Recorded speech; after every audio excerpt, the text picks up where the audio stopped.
figure out what worked, what didn't, what needs to be done better. Yeah, I mean, that time at halftime is so crucial just for players to give feedback to coaches, and coaches obviously to give feedback to us. And the biggest thing is just to get everyone back on track. And Saturday the biggest thing was just making the plays that we need to make, and making the plays that we make every day.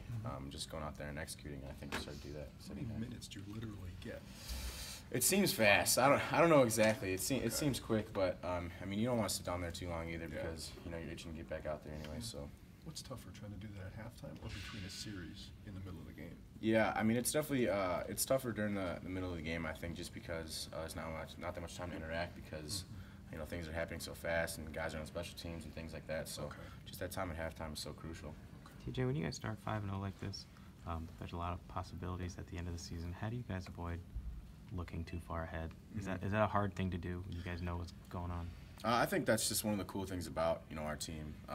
We always have an end goal and things like that, but we know that our goal every week is to win that game at hand, and our goal for the season is to beat Purdue, because that's the game that we have this week. So I just think our team is we're such good guys who relay that message to the younger guys to not get ahead of ourselves and things like that. So that's not really a problem with us. Is that ever easier said than done, just because what could happen? Yeah, yes and no. Obviously your mind's going to wander and do things like that just because you have such, high expectations for this team and things like that. But, we come in here on Sunday and Monday, and we know what our goal is at the end of the week. So, TJ, you guys have been really good in terms of red zone defense this year. What do you think is the key to that, when a team gets down there, not letting them in the end zone? Yeah, I think it's just battling that adversity. Even last game, they started out with a long drive, and we knew, they weren't in yet. So we knew something was going to happen. It's just who was going to make the play, or, how it was going to go down. But I think the biggest thing with our defense is just not, giving up at the end, and we have to make sure that they can't get in, because that's our job. Does the mentality change at all when they get inside the 20? I think so. I think it's, fight or flight, just because they're right there, and, our expectations for our defense is to not give up points. So when it's staring us right in the face, we know we have to make a play. In what ways do you think your defense is different now that Coach Leonard is in charge?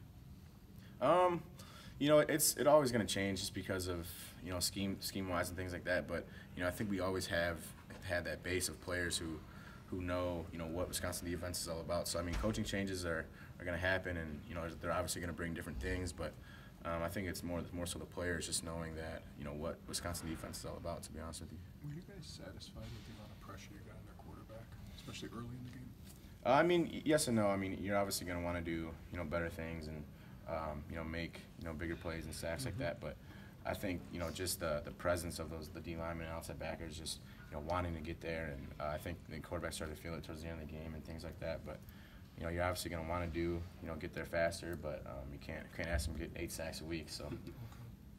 How important has it been for Coach Leonard to tailor his defense to what you guys do well? Because that's one thing that Coach Chris said that he had done. Is that a vital component to the success? Yeah, I think just Coach Leonard puts us in great areas to make plays, and he's a guy who knows our personnel very well. And the best thing about him is I know us backers always have questions about schemes and things like that, and he clears things up right away, and there's no questions going into the game, and he puts us in the right spots to win.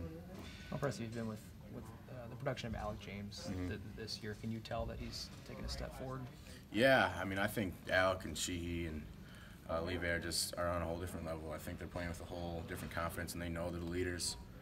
Alec's a guy who's worked so hard to get to where he's at, and you see him every play. running down the field, hustling. He does it in practice, and he makes plays 15, 20 yards down the field every game. So it's just a guy who wants to be around the ball, and Sheehy and them are the same way. I think fans used to look at the Purdue game and put a W right up there for Wisconsin. This Purdue team looks pretty good. Right? Yeah, no, it's a really talented team. I think they've always had the pieces. It's just a matter of them putting it together, and I think they're really starting to this year. So it's never easy against Big Ten West opponent, but they're gonna come in here expecting to win, and so are we. So it's gonna be fun. TJ, did you have any concern when Coach Leonard took over about what the defense would look like, or did you get a sense last year when he was an assistant that this would be the right fit?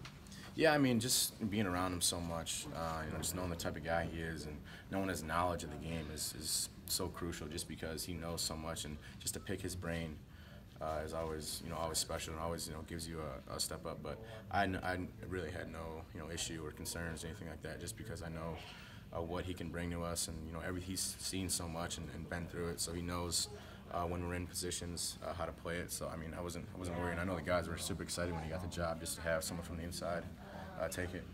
How did like Arrington got in? How do you think he's progressed this season and making that shift inside linebacker, especially like what you saw against Nebraska on Saturday night? Yeah, I think Arrington just needed some game, live reps to get things going, and I'm excited he did, because practice is one thing, but when you get out there in the game, it's a whole different story. So just to see him go out there and play and have fun and let it go, something I know that he's been waiting for. So it was good just to see him do it.